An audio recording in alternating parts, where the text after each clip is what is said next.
My parents gave my college fund to my sisters. Wedding then kicked me out.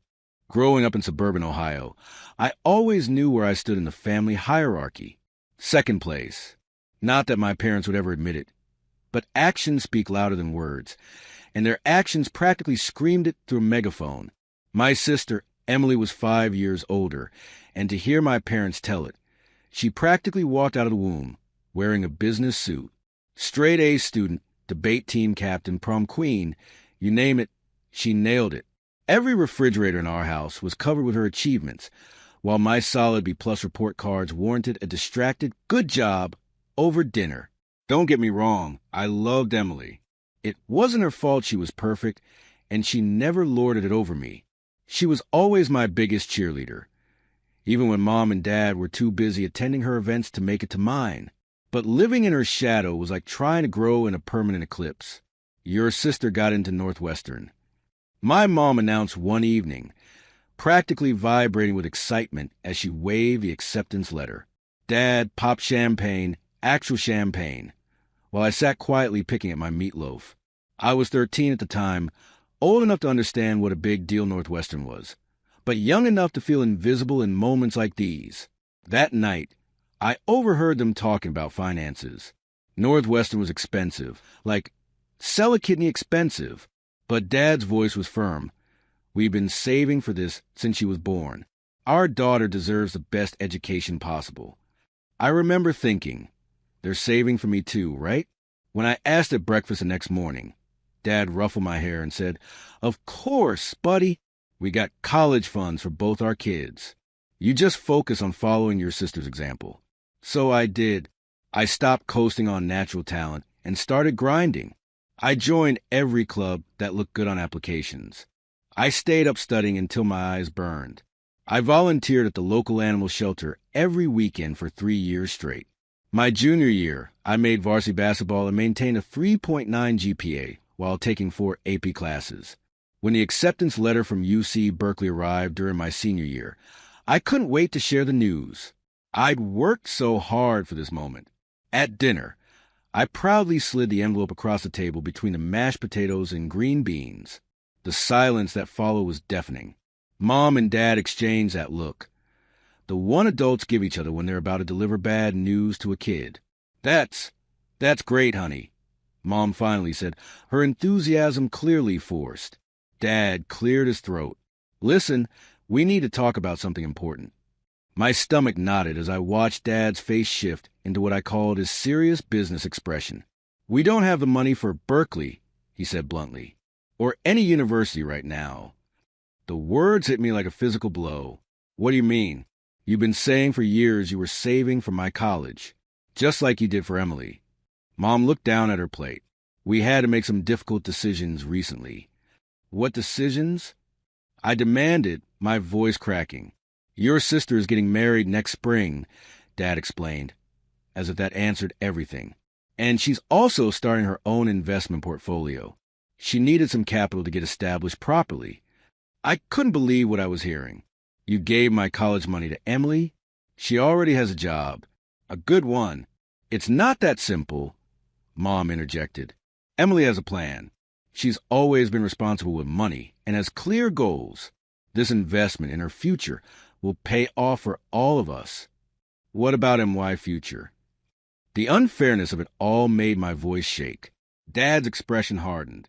"Emily will be there for us when we're older. She's proven herself. She's dependable. With you," he gestured vaguely at me, "we just don't know." So I was supposed to be exactly like her, but now that I've worked my butt off and gotten into a great school, suddenly I'm not dependable enough? My voice was rising now, anger replacing the initial shock.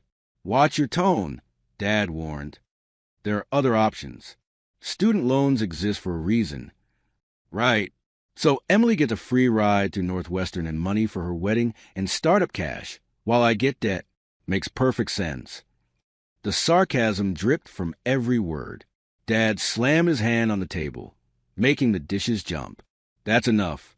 Your sister has always shown gratitude for what we've given her. You act entitled. Maybe this is exactly what you need to grow up." "I'm entitled because I expected you to keep your promises?" I was shouting now, years of being second best erupting at once.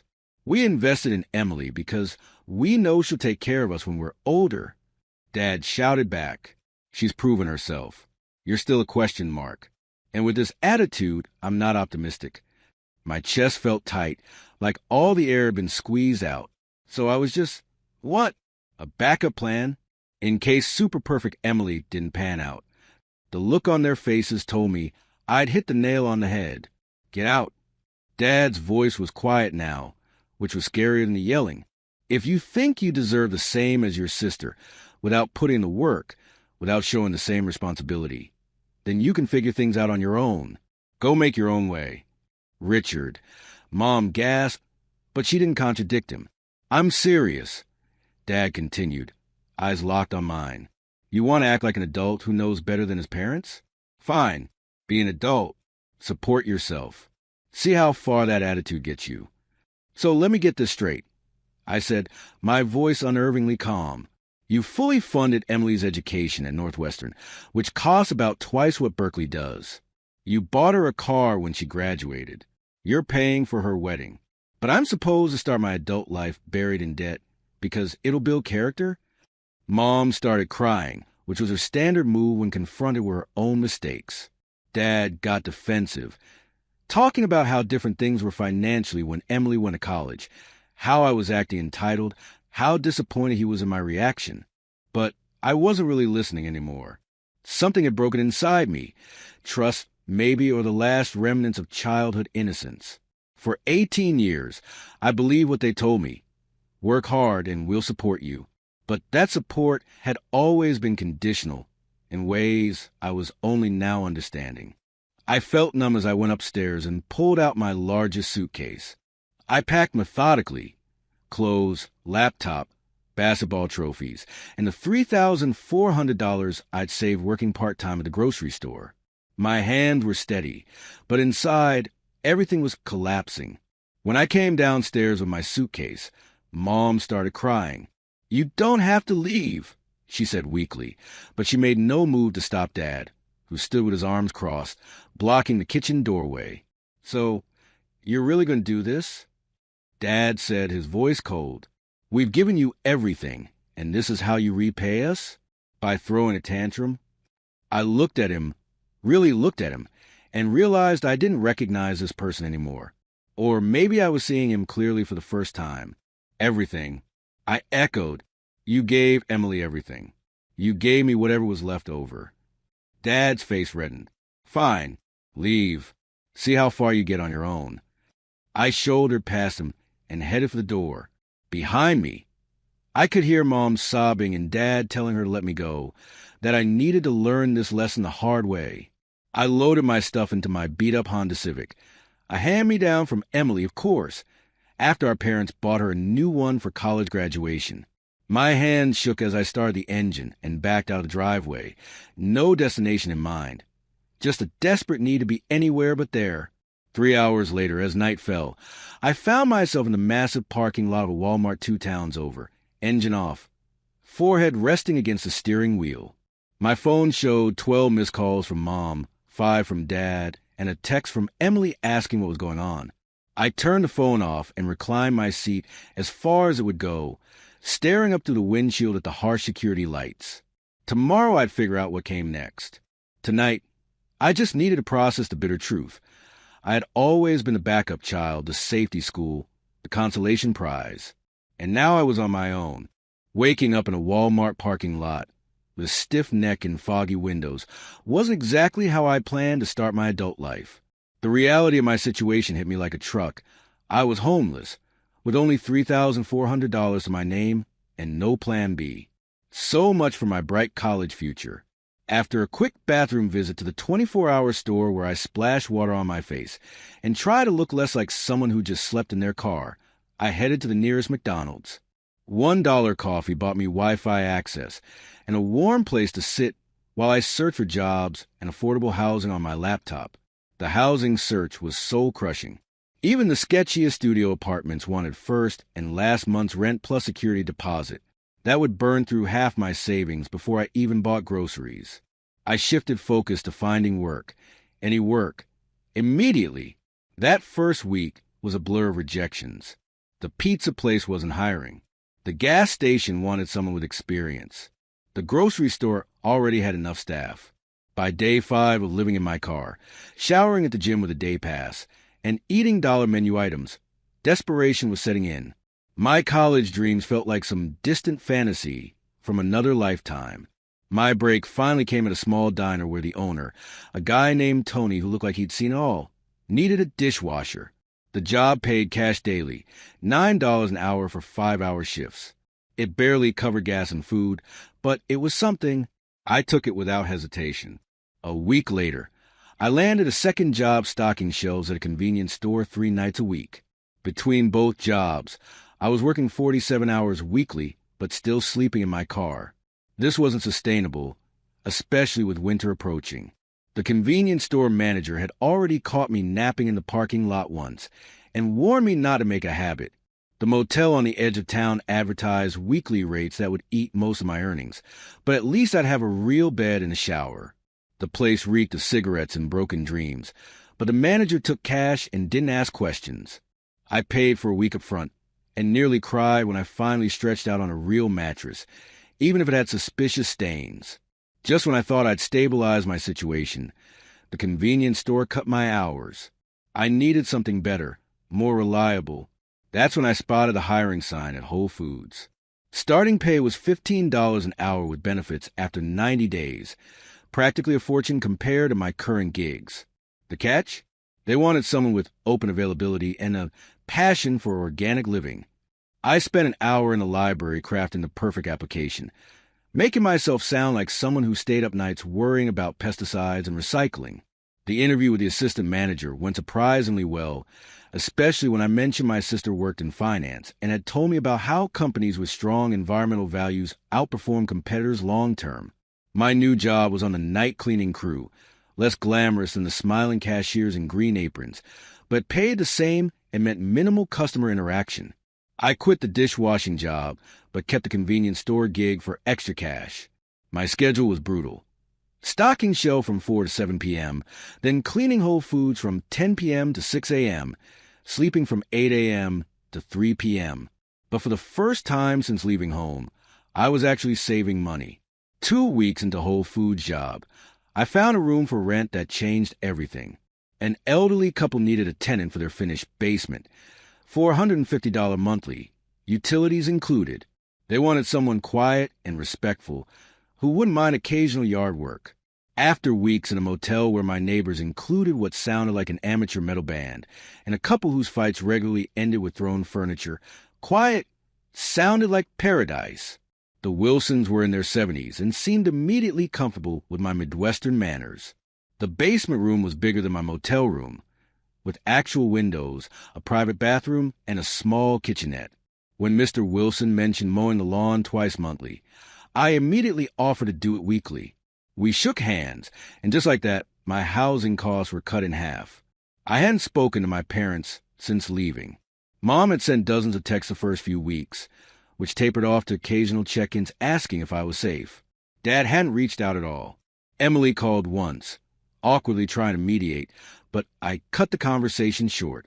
It wasn't her fault, but I wasn't ready to pretend everything was normal.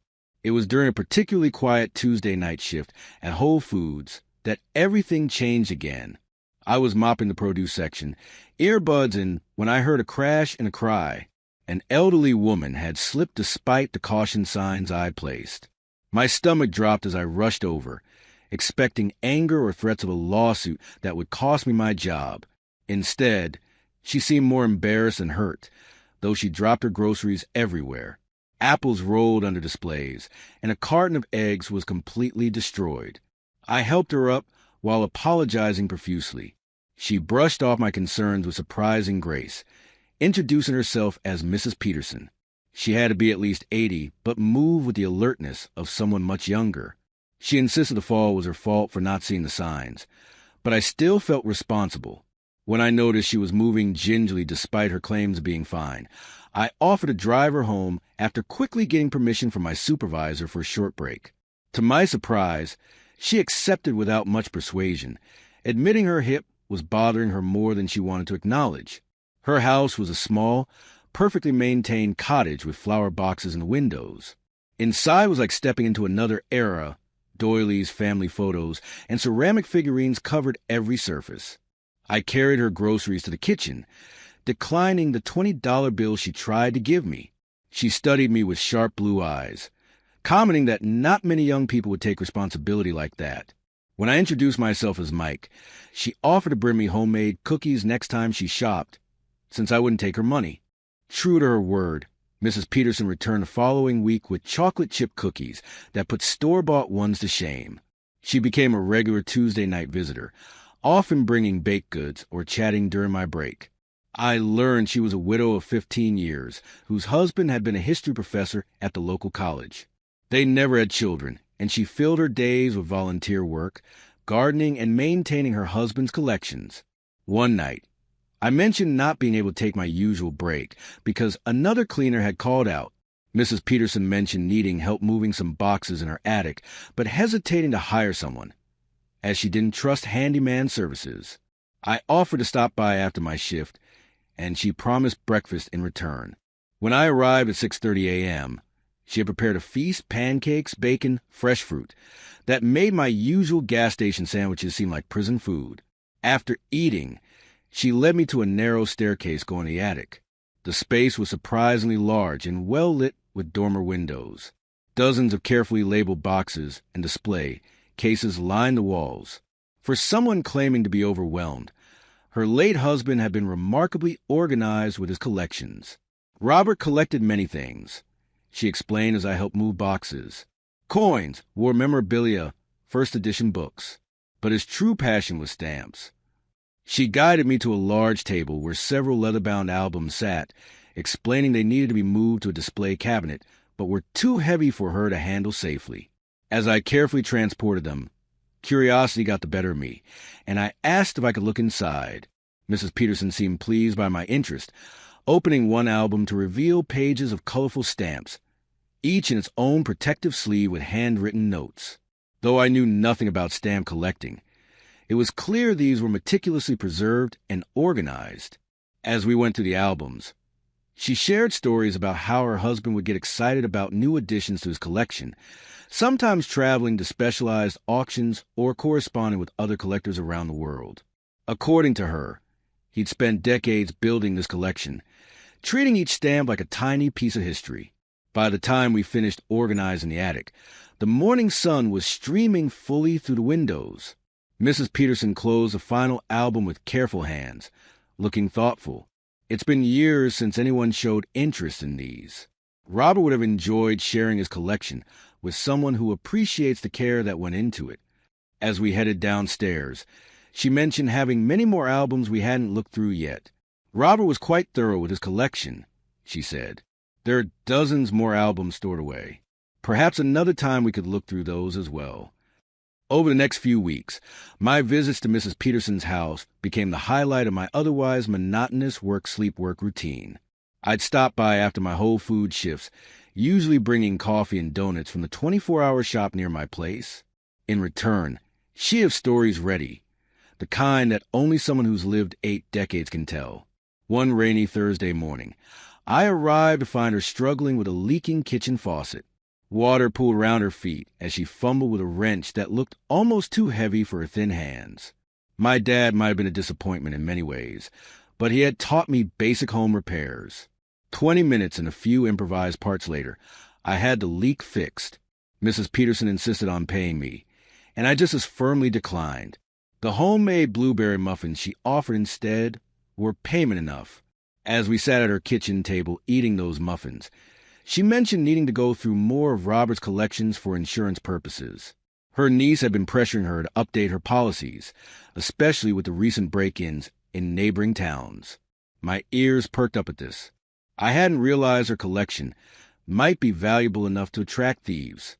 When I asked about security, she waved her hand dismissively, saying she had a perfectly good deadbolt that had worked fine for 30 years.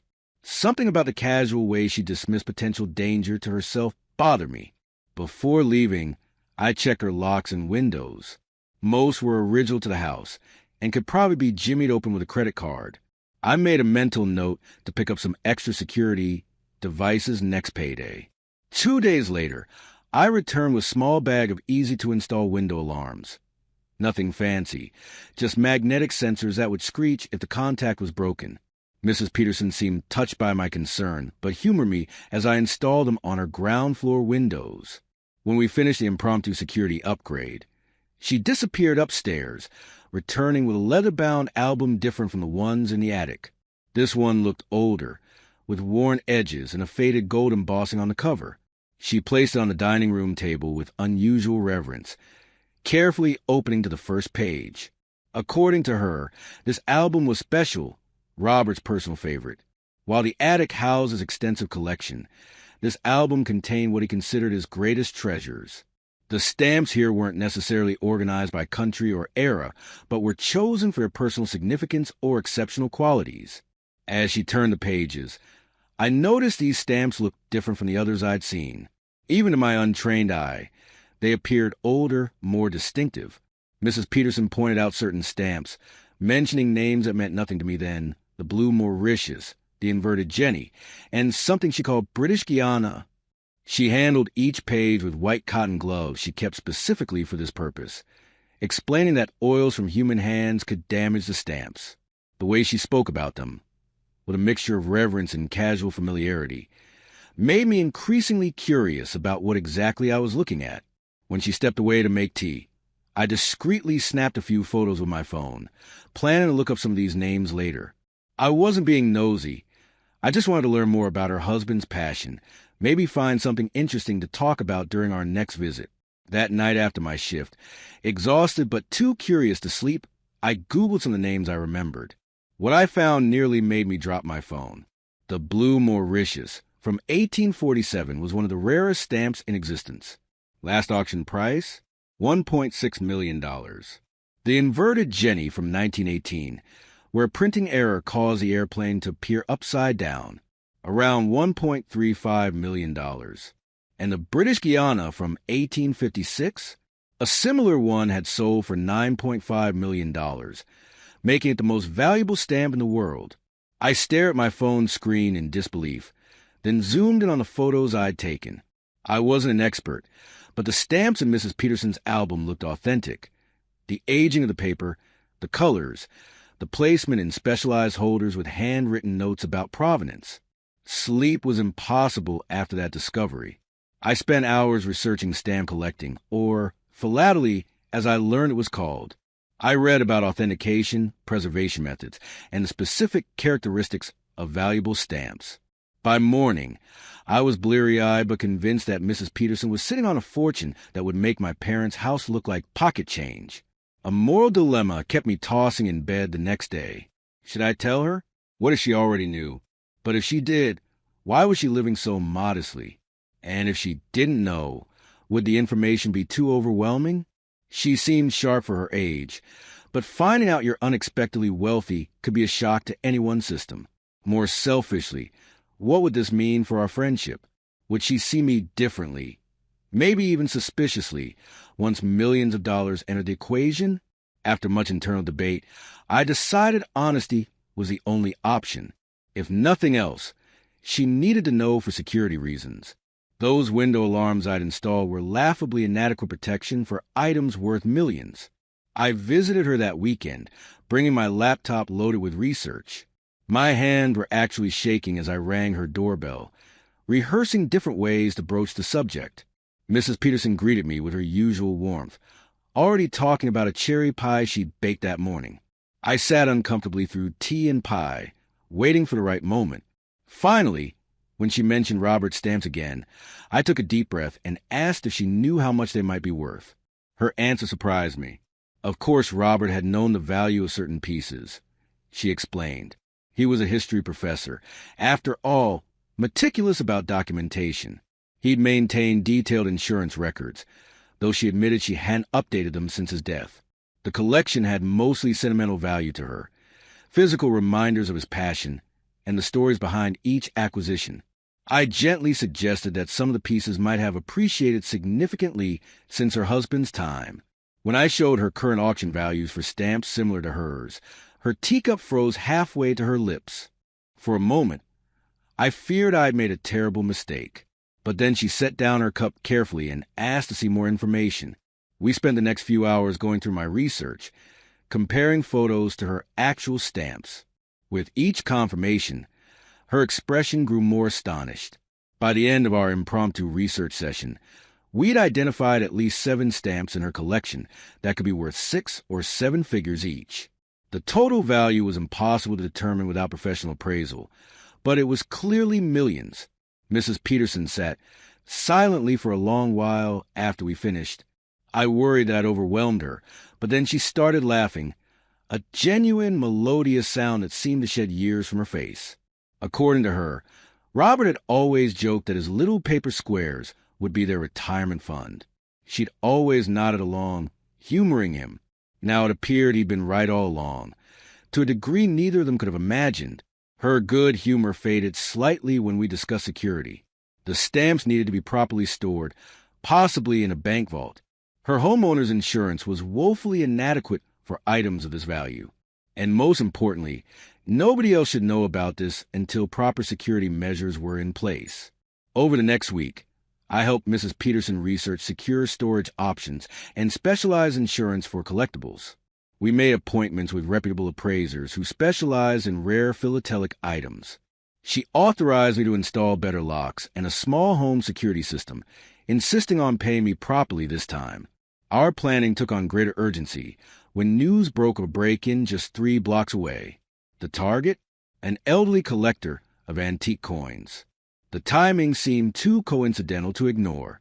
2 days before our first scheduled appraisal appointment, I arrived at Mrs. Peterson's house for our regular check-in to find her looking uncharacteristically pale. She admitted she hadn't been feeling well for a couple of days, but had dismissed it as just old person problems. I noticed her hands trembling as she tried to pour tea, and alarm bells went off in my head. After some gentle prodding, she revealed symptoms that sounded worryingly like a stroke. Intermittent numbness in her left arm, occasional difficulty finding words, a persistent headache. Despite her protests, I insisted on taking her to the emergency room. The doctors confirmed my fears. She'd experienced a series of mini-strokes, or TIAs. Tests revealed partially blocked carotid arteries that required immediate intervention. As they prepared her for procedure, Mrs. Peterson gripped my hand with surprising strength.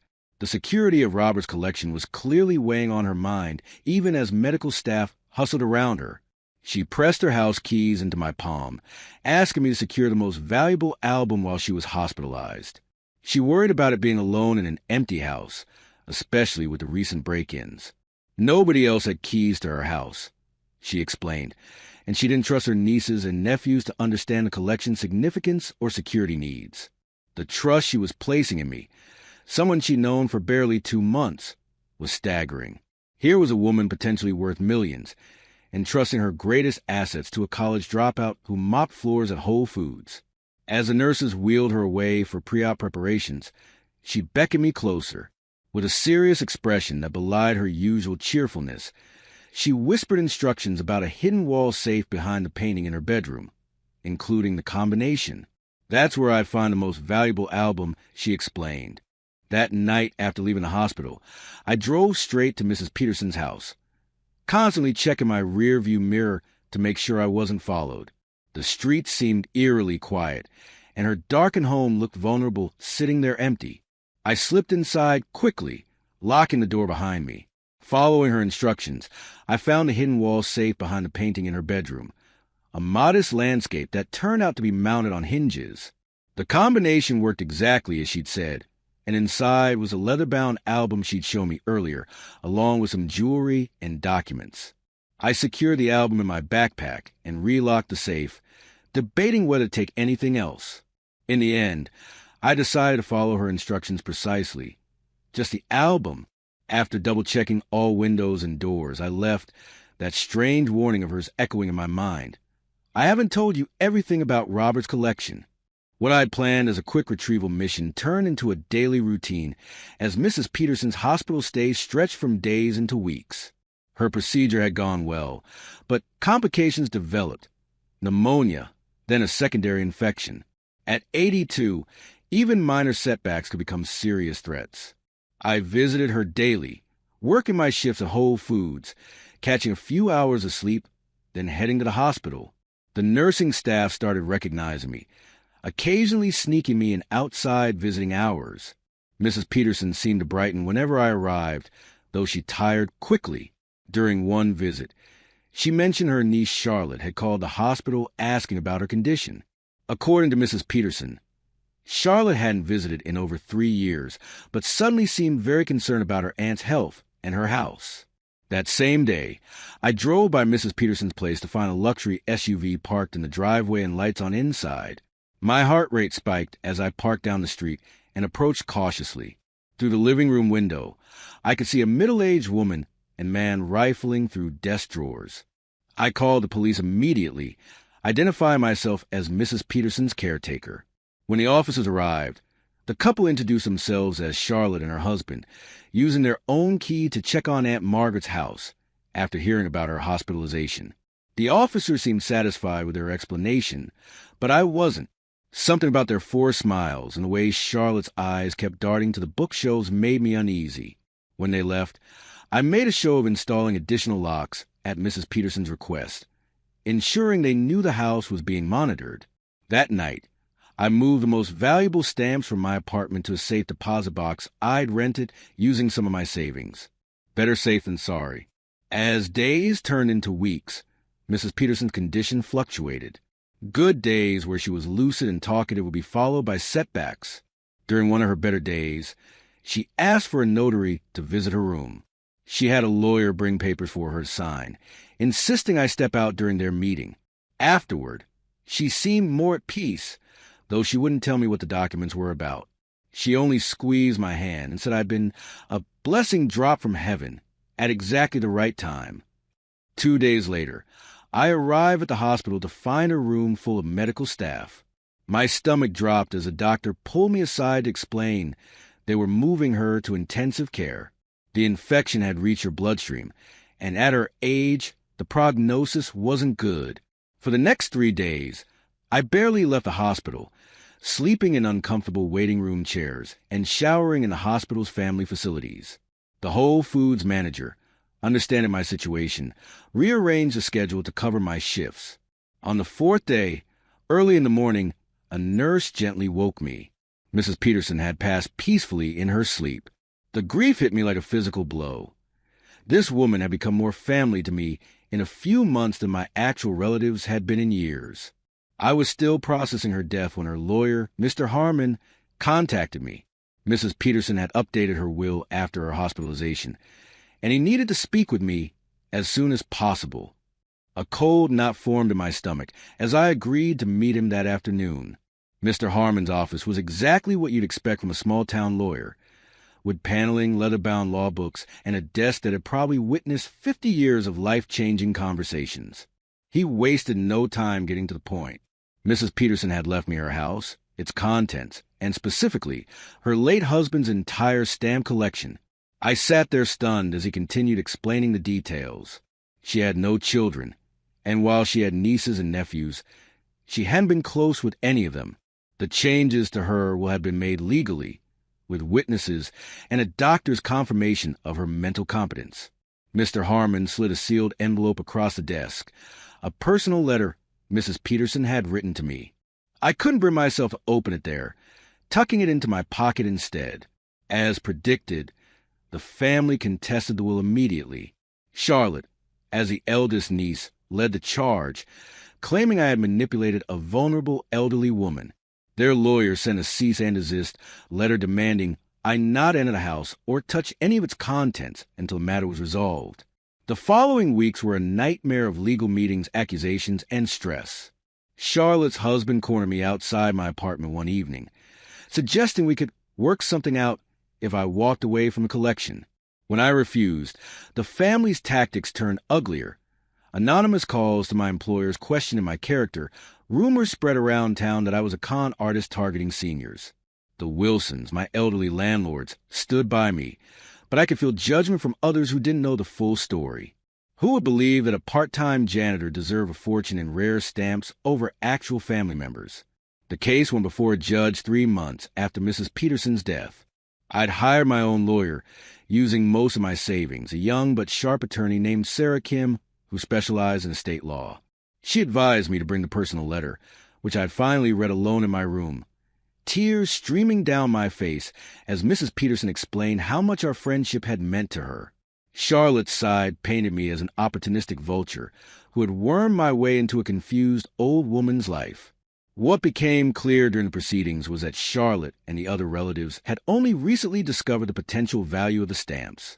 A cousin who worked at an insurance company had apparently mentioned that old stamp collections could sometimes be valuable, prompting them to research Professor Peterson's collection. While they didn't know the exact worth, they had enough information to believe it might be worth a small fortune. Their words, not mine. This explained the sudden interest in an aunt they'd ignored for years. Their lawyer brought up my lack of college education, my multiple minimum wage jobs, even my estrangement from my own family as evidence of my questionable character. The tide turned when Sarah introduced hospital security footage Mrs. Peterson had arranged to be recorded during her meeting with the notary and lawyer. In it, she clearly stated her wishes and her reasons. Her family had ignored her for years until they learned about the potential value of Robert's stamps. Meanwhile, I had shown genuine care, never asking for anything in return. The most damning evidence came from Mrs. Peterson herself. In the personal letter she left for me, she had included detailed instructions about a fireproof box hidden in her basement. When Sarah and I located it, we found meticulous documentation Mrs. Peterson had maintained for years. She kept records of every family interaction, including Charlotte's visit 3 years ago. The box contained dated photographs, notes, and a guest book where visitors signed when they came to see her. Charlotte had written suggestions during that visit about selling the worthless old stamps to pay for a retirement home, dismissing them as dusty junk. Mrs. Peterson had even installed a small audio recording device during that conversation, completely legal in our state, which captured Charlotte pressuring her aunt to sell the collection and move to a retirement facility, saying things like, "Nobody cares about old stamps anyway, and you can't possibly maintain this house at your age."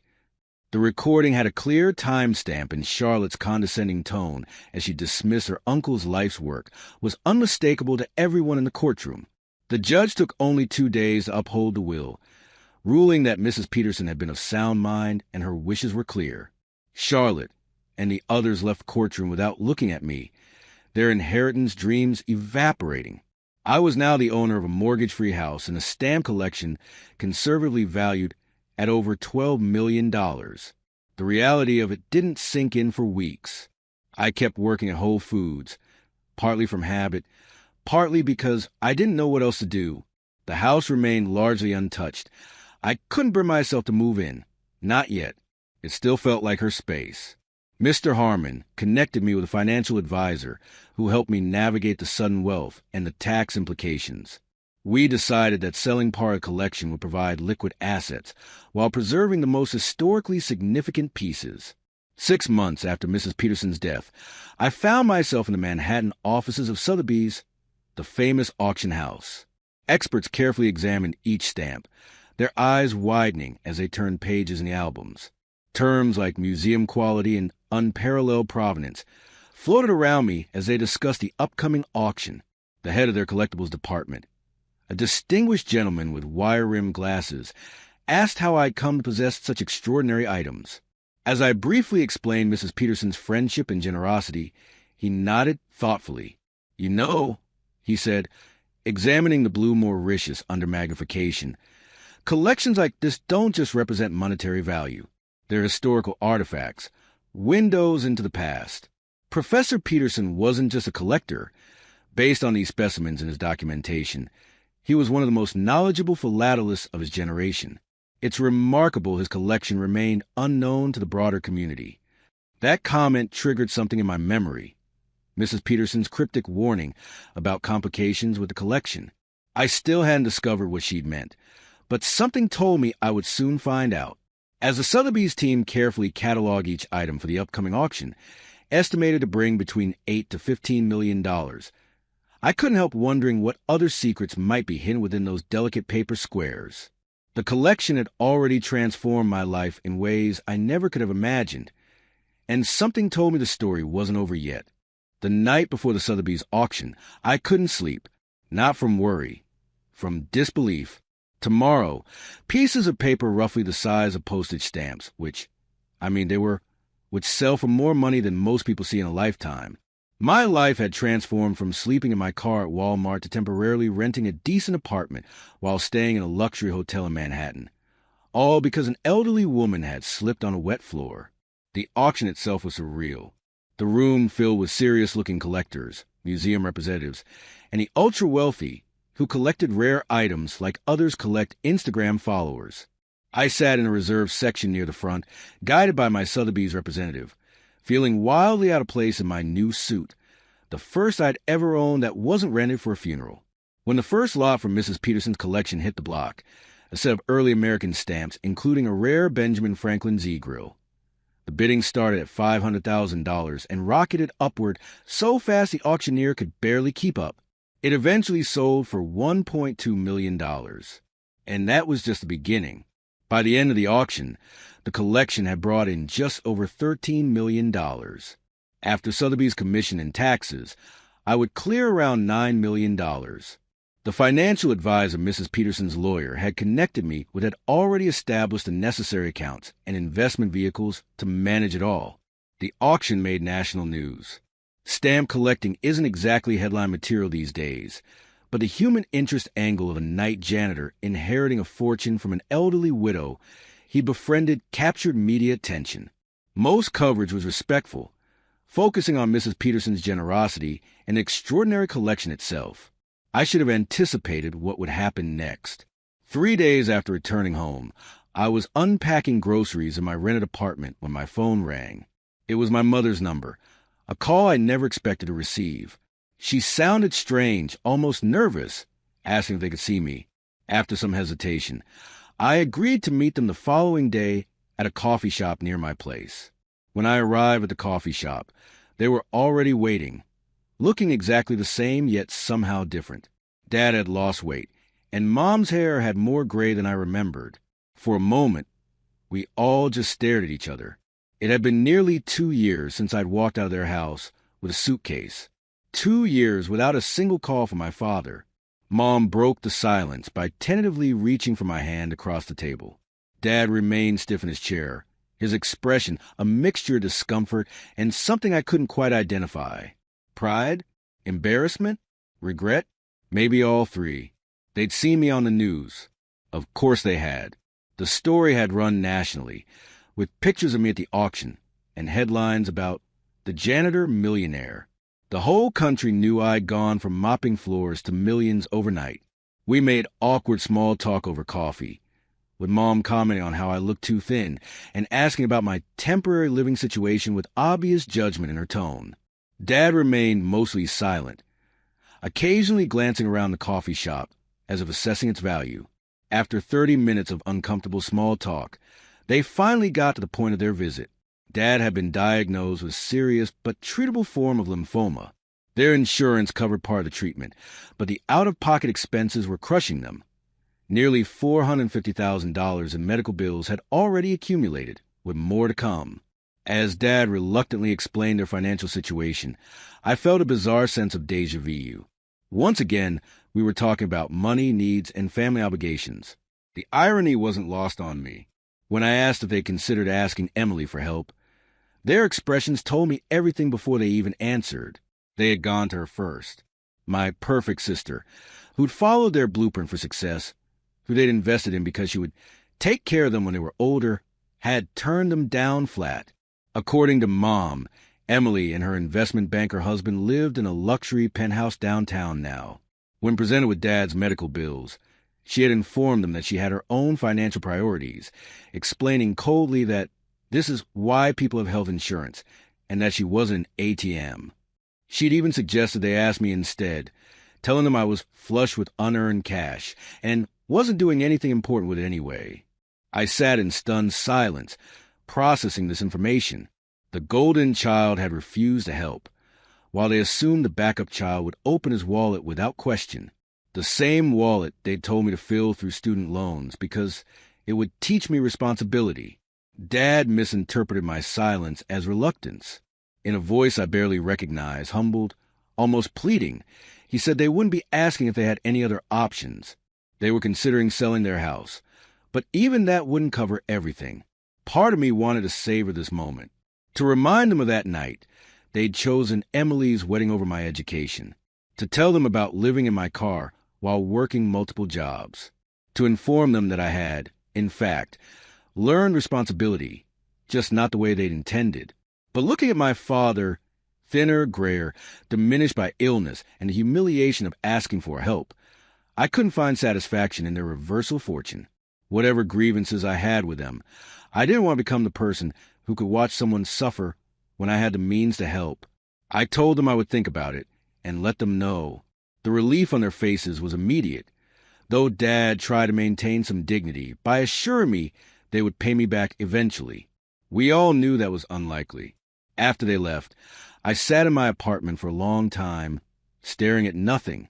The universe had handed me the perfect opportunity for revenge, served on a silver platter. All I had to do was exactly what Emily had done. Say no. They deserved it, didn't they? Yet Mrs. Peterson's voice kept echoing in my mind. Not anything specific she'd said, but the kindness in her tone when she spoke about family, even the family members who had disappointed her. She had helped me when I needed it most, expecting nothing in return. She hadn't known me from Adam, but she'd seen someone struggling and extended her hand. Could I do any less, even for the people who had hurt me? The next day, I drove to my parents' house as we had arranged. The place looked shabbier than I remembered. The fancy kitchen remodel that had apparently been worth more than my education already showing signs of wear. I brought paperwork from my financial advisor, a contract stipulating that I would pay Dad's medical bills directly to providers up to $500,000. Not a loan, but a gift. No repayment expected or accepted. The relief on their faces quickly gave way to effusive gratitude that made me uncomfortable. I cut it short by explaining that while I was willing to help with Dad's medical expenses, this didn't mean everything was magically fixed between us. I wasn't moving back to Ohio. I wouldn't be calling weekly. And I certainly wouldn't be funding anything beyond the specified medical costs. Mom seemed hurt by these boundaries, but Dad nodded with what looked like genuine understanding. Before leaving, he awkwardly thanked me, adding that he was wrong about some things he'd said when I left. It wasn't quite an apology, but for my father, it was seismic. In the months that followed, I settled into my new reality. I bought a modest house. Nothing flashy, just a comfortable 3-bedroom in a good neighborhood with a proper home office. I invested most of the auction proceeds, following a conservative strategy focused on long-term growth and income. The most satisfying use of the money was establishing a scholarship fund at the local community college. The Margaret Peterson Memorial Scholarship covered full tuition, books, and a living stipend for students who lacked family support. The first recipient was a young woman who'd aged out of foster care, determined to become a nurse despite having no financial safety net. I stayed in touch with my parents, mostly through occasional texts and holiday calls. Dad's treatment was brutal, but showing positive results. Mom sent regular updates that I responded to politely, but briefly. It wasn't the warm reunion they might hope for, but it was more than complete estrangement of before.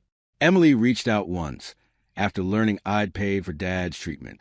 Her message was a masterpiece of backhanded compliments, noting how generous I was being with my windfall and how nice it must be to have so much free money. I replied with a single word, "Thanks." We haven't spoken since. Sometimes I wonder what Mrs. Peterson would think about how everything turned out, about how her kindness toward a struggling kid sleeping in his car led to a chain of events that transformed not just my life, but potentially the lives of dozens of students through the scholarship fund. I still have her photo on my mantle. Not the formal portrait her family had submitted for the funeral program, but a candid shot I'd taken one morning as she tended her garden, face tilted toward the sun. Sometimes I swear she's smiling a little wider than she was in the original picture. Life's funny that way. My parents invested everything in the child they thought would provide for them, who then refused when they needed help. They pushed away the child they deemed less promising, who ended up being their financial savior. Mrs. Peterson's family ignored her until they thought she had something valuable, only to discover she'd given it to a stranger who had shown her genuine care. As for me, I'm still figuring out what to do with this second chance. I've enrolled in online courses, slowly working toward that college degree that once seemed impossible. I volunteer at a local homeless shelter, remembering what it felt like to have nowhere to go. And I keep a small frame stamp on my desk.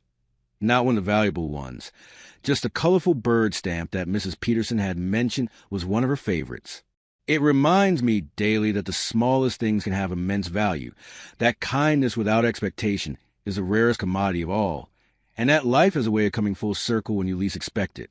Sometimes, the most valuable inheritance isn't what's in the albums, but the lessons learned along the way.